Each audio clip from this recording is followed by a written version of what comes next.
നമസ്കാരം. മലാല വാർത്തകളിലേക്ക് സ്വാഗതം. ആദ്യം പ്രധാന വാർത്തകൾ.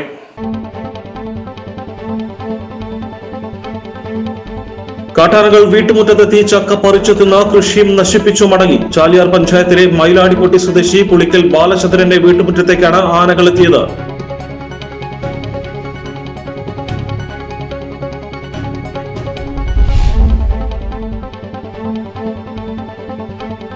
സ്കൂളിലേക്ക് പോകുന്നതിനിടെ കാട്ടുപന്നിയുടെ ആക്രമണം. 7ാം ക്ലാസ് വിദ്യാർത്ഥിക്ക് പരിക്ക്. മമ്പാട് കുന്നുമേൽ തോരപ്പൻ ഷഫീഖിന്റെ മകൻ മുഹമ്മദ് ആദിൽ എന്ന 12-കാരനാണ് പിന്നിൽ നിന്നുമുണ്ടായ കാട്ടുപന്നിയുടെ ആക്രമണത്തിൽ പരിക്കേറ്റത്.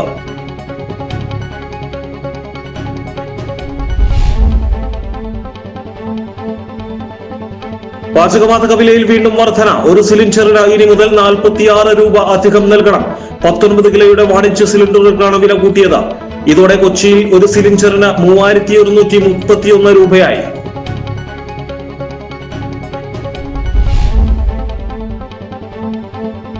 മാനവേദൻ സ്കൂളിൽ വിദ്യാർത്ഥികൾക്ക് നഗരസഭയുടെ സഹകരണത്തോടെ ജർമ്മൻ, ഫ്രഞ്ച് തുടങ്ങിയ ഭാഷകൾ പഠിപ്പിക്കുമെന്ന് ആര്യടൻ ഷോക്കത്ത് MLA.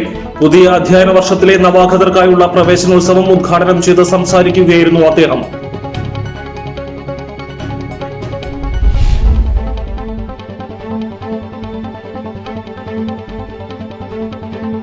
അക്ഷയ കേന്ദ്രങ്ങളെ ഉന്നത നിലവാരത്തിലേക്ക് ഉയർത്തുമെന്നും ജില്ലാ പഞ്ചായത്തും അക്ഷയ ജില്ലാ ഓഫീസും സംയുക്തമായി ഭാവിയിൽ അക്ഷയ കേന്ദ്രങ്ങളിലൂടെ പുതിയ പദ്ധതികൾ നടപ്പിലാക്കുമെന്നും ജില്ലാ പഞ്ചായത്ത് പ്രസിഡന്റ് PA ജബ്ബാർ ഹാജി.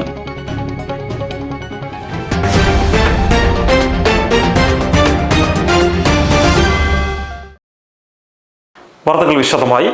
കാട്ടാനകൾ വീട്ടുമുറ്റത്ത് എത്തി ചക്ക പറിച്ചു തിന്ന കൃഷിയും നശിപ്പിച്ച് മടങ്ങി. ചാലിയാർ പഞ്ചായത്തിലെ മയിലാടിപ്പൊട്ടി സ്വദേശി പുളിക്കൽ ബാലചന്ദ്രന്റെ വീട്ടുമുറ്റത്തേക്കാണ് ആനകൾ എത്തിയത്.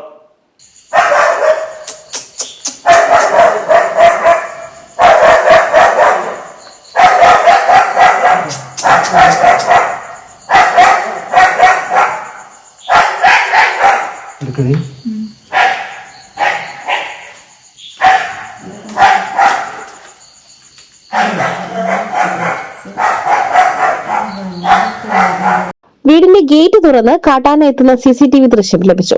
കാഞ്ഞിരപ്പുഴ കടന്നാണ് കാട്ടാന എത്തിയത്. കഴിഞ്ഞ ദിവസങ്ങളിലും കാട്ടാനകൾ ഈ ഭാഗത്തെ വീട്ടുമുറ്റങ്ങളിലേക്ക് എത്തിയിരുന്നു. വീട്ടുകാർ കണ്ട് ഒച്ച വെച്ചതോടെയാണ് കാട്ടാന തിരിഞ്ഞുപോയത്. സ്കൂളിലേക്ക് പോകുന്നതിനിടെ കാട്ടുപന്നിയുടെ ആക്രമണം. 7ാം ക്ലാസ് വിദ്യാർത്ഥിക്ക് പരിക്ക്. മമ്പാട് കുന്നുമേൽ തോരപ്പൻ ഷഫീഖിന്റെ മകൻ മുഹമ്മദ് ആദിൽ എന്ന 12-കാരനാണ് പിന്നിൽ നിന്നും ഉണ്ടായ കാട്ടുപന്നിയുടെ ആക്രമണത്തിൽ പരിക്കേറ്റത്. സ്കൂളിലേക്ക് നടന്നു പോകുന്നതിനിടെയാണ് കാട്ടുപന്നിയുടെ ആക്രമണം. മമ്പാട് പരതമ്മൽ AMUP സ്കൂളിലെ 7ാം ക്ലാസ് വിദ്യാർത്ഥിയാണ് മുഹമ്മദ് ആദിൽ.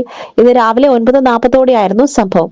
സ്കൂളിലേക്ക് പോകുന്നതിനായി റോഡിലൂടെ നടന്നു പോകുന്നതിനിടെ പിന്നിൽ നിന്നും എത്തിയ പന്നി കുട്ടിയെ ആക്രമിക്കുകയായിരുന്നു. ഞാനിങ്ങനെ സ്കൂളിലേക്ക് പോകാൻ നിന്നപ്പോ ഞങ്ങൾ നടന്നു പോയിരുന്നു. അപ്പൊ ബാക്കിൽ വന്നാണ്ട് എന്തോ സാധനം വന്ന് കുത്തി. അപ്പൊ നോക്കിയപ്പോ പന്നിയായിരുന്നു. അപ്പം വലിയൊരു മുറിവ് സംഭവിച്ചു. 9-10 മണിയാകാനായിരിക്കുന്നു.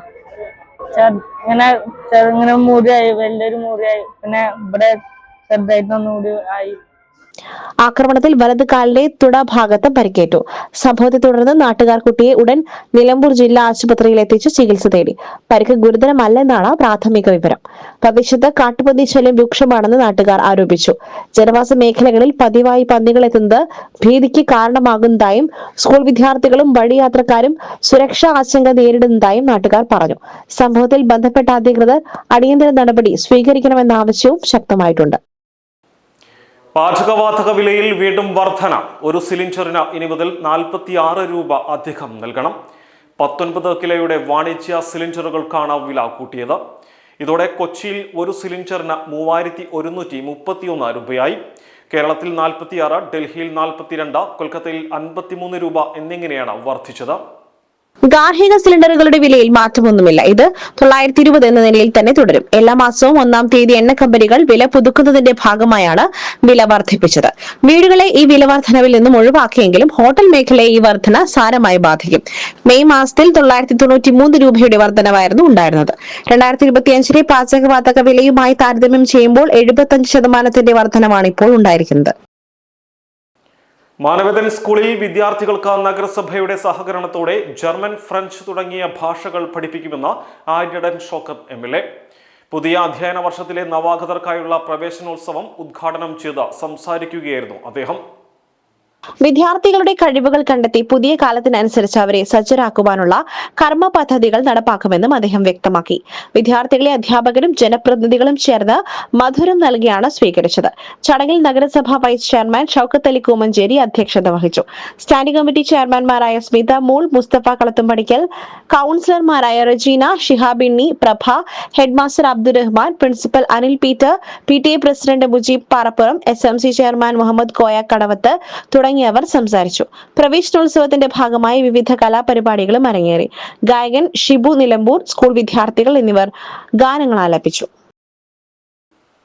അക്ഷയ കേന്ദ്രങ്ങളെ ഉന്നത നിലവാരത്തിലേക്ക് ഉയർത്തുമെന്നും ജില്ലാ പഞ്ചായത്തും അക്ഷയ ജില്ലാ ഓഫീസും സംയുക്തമായി ഭാവിയിൽ അക്ഷയ കേന്ദ്രങ്ങളിലൂടെ പുതിയ പദ്ധതികൾ നടപ്പിലാക്കുമെന്നും ജില്ലാ പഞ്ചായത്ത് പ്രസിഡന്റ് PA ജബ്ബാർ ഹാജി അറിയിച്ചു. ജില്ലയിലെ അക്ഷയ സംരംഭകർക്കുള്ള പരിശീലന പരിപാടി ഉദ്ഘാടനം ചെയ്ത് സംസാരിക്കുകയായിരുന്നു അദ്ദേഹം. അക്ഷയ ജില്ലാ പ്രൊജക്ട് മാനേജർ യുസ്ര മുഹമ്മദ് സുബാൻ അധ്യക്ഷത വഹിച്ചു. പരിശീലനത്തിന് assistant project coordinator TS Aneesh Kumar നേതൃത്വം നൽകി.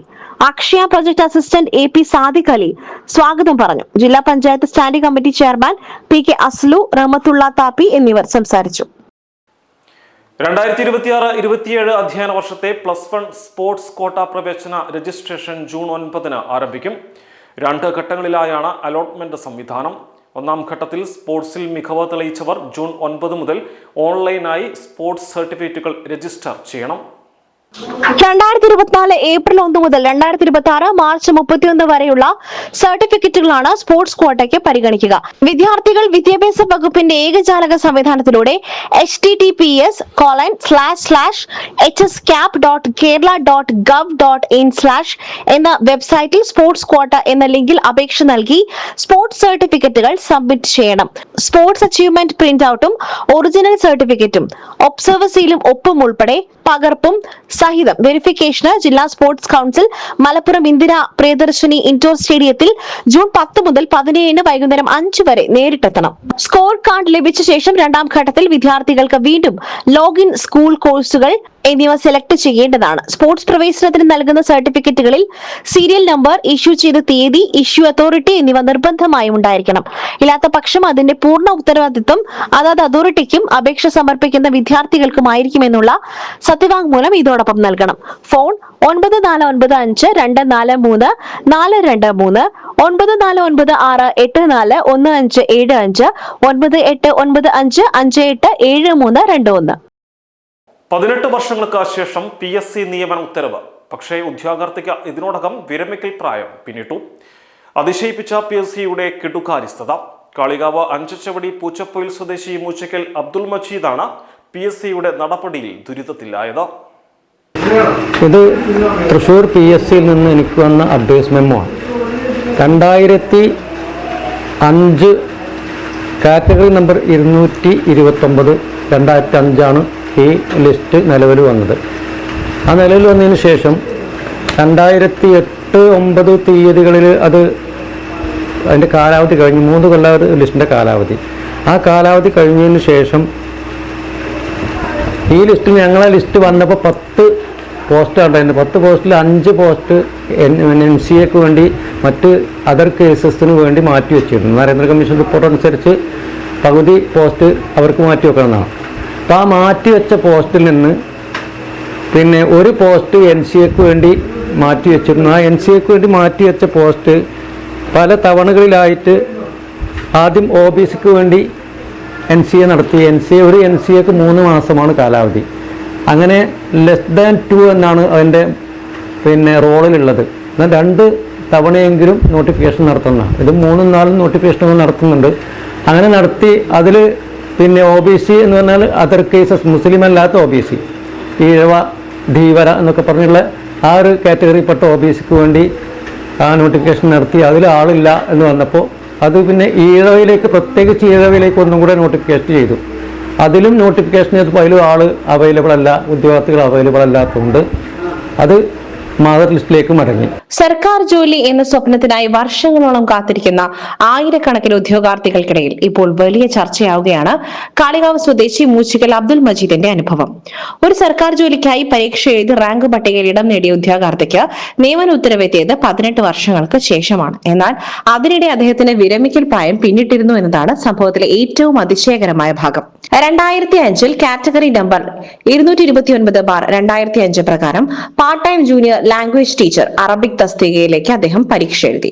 തുടർന്ന് പ്രസിദ്ധീകരിച്ച റാങ്ക് പട്ടികയിൽ ഇടം നേടിയെങ്കിലും നിയമന നടപടികൾ നീണ്ടുപോവുകയായിരുന്നു. 3 വർഷത്തെ കാലാവധിയോടെ പ്രവർത്തിച്ച റാങ്ക് ലിസ്റ്റ് 2008 കാലാഹരണപ്പെട്ടു. സാധാരണയായി റാങ്ക് പട്ടികയുടെ കാലാവധി കഴിഞ്ഞാൽ അതിൽ ഉൾപ്പെട്ട ഉദ്യോഗാർത്ഥികളുടെ പ്രതീക്ഷകളും അവസാനിക്കാറാണ് പതിവ്. എന്നാൽ ഇവിടെ സംഭവിച്ചത് അതിൽ നിന്നെല്ലാം വ്യത്യസ്തമായിരുന്നു. വർഷങ്ങൾക്കിപ്പുറം ഉദ്യോഗാർത്ഥികളുടെ അഭാവം മൂലം മുൻപ് മാറ്റിവെച്ചിരുന്ന ഒഴിവിലേക്ക് നിയമനം നടത്തുവാനുള്ള നടപടികളാണ് വീണ്ടും ആരംഭിച്ചത്. ഇതിനിടെയാണ് 2026 ഏപ്രിൽ 26 തൃശൂർ PSC ഓഫീസിൽ നിന്നും അബ്ദുൽ മജീദിന് അപ്രതീക്ഷിതമായി അഡ്വൈസ്ഡ് മെമ്മോ ലഭിക്കുന്നത്. 3 മാസത്തിനകം നിയമന ഉത്തരവുമായി ജോലിയിൽ പ്രവേശിക്കണമെന്ന നിർദ്ദേശവും ഉണ്ടായിരുന്നു. എന്നാൽ അപ്പോഴേക്കും ഔദ്യോഗിക രേഖകൾ പ്രകാരം അബ്ദുൽ മജീദിന് 60 വയസ്സ് പൂർത്തിയായിരിക്കുകയായിരുന്നു. 2010 തന്നെ നൽകേണ്ട നിയമന ഉത്തരവാണ് 2026 ലഭിച്ചതെന്നാണ് അബ്ദുൽ മജീദിന്റെ ആരോപണം. തസ്തിക വർഷങ്ങളോളം നികത്താതെ വച്ചതും നടപടികൾ അനാവശ്യമായി വൈകിപ്പിച്ചതുമാണ് ഇപ്പോഴത്തെ അവസ്ഥയ്ക്ക് കാരണം എന്നാണ് അദ്ദേഹത്തിന്റെ വാദം. അപ്പൊ 2005 വന്ന ലിസ്റ്റില് അതിന്റെ കാലാവധി കഴിഞ്ഞ് ഇപ്പോഴാണ് ഈ 18 കൊല്ലത്തിന് ശേഷമാണ് എനിക്ക് അഡ്വൈസ് വരുന്നത്. എന്ന് പറഞ്ഞാൽ ഈ NC നോട്ടിഫിക്കേഷനൊക്കെ കഴിഞ്ഞ് എന്ന് പറഞ്ഞാൽ ഇത്രയും കാലം അവർ താമസിപ്പിച്ചു എന്നുള്ളതാണ്. മനഃപൂർവ്വം PSC ഇത് താമസിപ്പിച്ച് കൊണ്ടുപോയി ഈ 18 കൊല്ലം കഴിഞ്ഞ് ഈ 2026 ഏപ്രിൽ 24 എനിക്ക് അഡ്വൈസ് അയക്കുന്നത്. എനിക്ക് 26 കയ്യിൽ കിട്ടി. അത്രയും കാലതാമസം എന്തുകൊണ്ട് നേരിട്ടു എന്ന് എനിക്കറിയില്ല. ഇത് PSCക്ക് അത് അവർക്ക് തന്നെ അറിയുള്ളൂ. കാരണം അവർ ഇത്രയും കാലം ഈ നീട്ടിവെച്ച് കൊണ്ടുപോയി നമ്മുടെ ജോലി സാധ്യത നഷ്ടപ്പെടുത്തി കഴിഞ്ഞിരിക്കുകയാണ്. ഇനി എനിക്ക് ഈ 60 വയസ്സായത്തിന് എനിക്ക് ജോലി കിട്ടാൻ സാധ്യതയില്ലല്ലോ. സർക്കാർ സംവിധാനങ്ങളുടെ അനാസ്ഥയുടെ ഏറ്റവും വലിയ ഉദാഹരണമാണിതെന്നാണ് നാട്ടുകാരും പറയുന്നത്. സംഭവത്തിൽ മറ്റൊരു കൗതുകകരമായ കാര്യവും അബ്ദുൽ മജീദ് ചൂണ്ടിക്കാട്ടുന്നുണ്ട്. SSLC ബുക്കിൽ ജനനതീയതി 1966 മെയ് 27 എന്നാണ് രേഖപ്പെടുത്തിയിരിക്കുന്നത്. എന്നാൽ യഥാർത്ഥ ജനനതീയതി 1967 മെയ് 27 ആണെന്നാണ് അദ്ദേഹം പറയുന്നത്. രേഖയിലെ ഈ പിഴവ് തിരുത്താനായാൽ 1 വർഷമെങ്കിലും ജോലി ചെയ്യുവാൻ അവസരം ലഭിക്കുമെന്ന പ്രതീക്ഷയിലാണ് അദ്ദേഹം ഇപ്പോൾ. ഇതിനായി റവന്യൂ മന്ത്രി AP അനിൽകുമാർ മുഖേന വിദ്യാഭ്യാസ മന്ത്രി അഡ്വക്കേറ്റ് N ശംസുദ്ദീന് നിവേദനവും നൽകിയിട്ടുണ്ട്. മന്ത്രി വിദ്യാഭ്യാസ മന്ത്രിക്ക് ഒരു പരാതി അയക്കാൻ പോവാണ്. അതുപോലെ വേണമെങ്കിൽ പിന്നെ ഉപഭോക്തൃ കോടതിയിൽ ഒരു പെറ്റീഷനും കൊടുക്കും. അനാസ്ഥ കൊണ്ടാണ് എനിക്കത് കിട്ടാതെ പോയത്. ഒന്നുകിൽ കോമ്പൻസേഷൻ നൽകണം. ഈ 2022 നിയമിക്കായിരുന്നല്ലോ. 22 മുതൽ ഇത്രയും ദിവസം എനിക്ക് എൻ്റെ ഞങ്ങളെ പോസ്റ്റിലേക്ക് വന്നത് അഡ്വൈസ് ചെയ്യാതെന്നല്ലേ. അപ്പൊ ആ ഒരു 4 കൊല്ലം എനിക്ക് കിട്ടുമായിരുന്നല്ലോ. വിഷയത്തിൽ മാനുഷിക പരിഗണന വേണം എന്നാണ് കുടുംബത്തിന്റെയും നാട്ടുകാരുടെയും ആവശ്യം. അബ്ദുൽ മജീദ് മുൻപ് വണ്ടൂരിലെ വനിതാ ഇസ്ലാമിക് കോളേജിൽ അറബിക് അധ്യാപകനായും സേവനം അനുഷ്ഠിച്ചിരുന്നു. മറ്റൊരു റാങ്ക് പട്ടികയിലും അദ്ദേഹത്തിന് അവസരം ലഭിച്ചിരുന്നെങ്കിലും പ്രൊട്ടക്ഷൻ അധ്യാപകർക്ക് മുൻഗണന നൽകേണ്ടി വന്നതോടെ ആ നിയമനവും നടക്കാതെ പോയി. ജീവിതത്തിന്റെ വലിയൊരു കാലയളവ് സർക്കാർ ജോലി എന്ന പ്രതീക്ഷയിൽ കഴിഞ്ഞ ഒരാൾക്ക് ഒടുവിൽ ലഭിച്ചത് നിയമന ഉത്തരവാണെങ്കിലും അതിനൊപ്പം എത്തിയിരിക്കുന്നത് വലിയ നിരാശയാണ്. PSCയുടെ നടപടിക്രമങ്ങളിലെ വീഴ്ചകളും നിയമനങ്ങളിലെ അമിത കാലതാമസവും വീണ്ടും ചർച്ചയാകുന്ന സംഭവമായി ഇത് മാറിയിരിക്കുകയാണ്. മമ്പാട് ഗ്രാമപഞ്ചായത്തിന് കീഴിൽ പ്രവർത്തിക്കുന്ന പുല്ലോട് ബഡ്സ് റീഹാബിലിറ്റേഷൻ സെന്ററിൽ 2026-27 അധ്യയന വർഷത്തെ പ്രവേശനോത്സവം വിവിധ പരിപാടികളോടെ സംഘടിപ്പിച്ചു. മമ്പാട് ഗ്രാമപഞ്ചായത്ത് പ്രസിഡന്റ് ഷെമീന കാഞ്ഞിരാല പ്രവേശനോത്സവം ഉദ്ഘാടനം ചെയ്തു. പഞ്ചായത്ത് വൈസ് പ്രസിഡന്റ് പാലോളി നിഷാദ് അധ്യക്ഷത വഹിച്ച ചടങ്ങിൽ പ്രധാന അധ്യാപിക ഫിദ E സ്വാഗതം ആശംസിച്ചു. ക്ഷേമകാര്യ standing committee chairman KT Shaji, panchayat അംഗങ്ങൾ, ബ്ലോക്ക് മെമ്പർമാരായ Razak PP, CDS chairperson Thankamani P, assistant secretary Sanshi PM, CDS vice chairperson Shifna P, panchayat മെമ്പർമാർ, രക്ഷിതാക്കൾ, അധ്യാപകർ, വിവിധ രാഷ്ട്രീയ നേതാക്കൾ എന്നിവർ പങ്കെടുത്തു. കുട്ടികളെ മൊമെന്റോയും മധുര പലഹാരങ്ങളും നൽകി സ്വീകരിച്ചു. കുട്ടികൾക്കായി പഠനോപകരണ വിതരണവും നടത്തി. ബ്ലോക്ക് മെമ്പർ ശ്രീധരൻ കുട്ടികൾക്കായി മാജിക് ഷോ അവതരിപ്പിച്ചു. തുടർന്ന് കുട്ടികളുടെയും പഞ്ചായത്ത് ജനപ്രതിനിധികളുടെയും കലാപരിപാടികൾ അരങ്ങേറി. വിശിഷ്ടാതിഥികൾ കുട്ടികൾക്ക് ആശംസകൾ നേർന്ന് സംസാരിച്ചു. കുട്ടികളുടെ സർവ്വതോന്മുഖ വികസനത്തിനും സാമൂഹിക ഉൾച്ചേരലിനും ബഡ്സ് റീഹാബിലിറ്റേഷൻ സെന്റർ നടത്തുന്ന പ്രവർത്തനങ്ങളെ ചടങ്ങിൽ അഭിനന്ദിച്ചു. കുട്ടികൾക്കും പങ്കെടുത്തവർക്കും ഉച്ചഭക്ഷണം ഉണ്ടായിരുന്നു. PTA പ്രസിഡന്റ് CT അലി നന്ദി പറഞ്ഞു. ഇതോടെ വാർത്താ ബുള്ളറ്റിൻ സമാപിക്കുന്നു. നമസ്കാരം.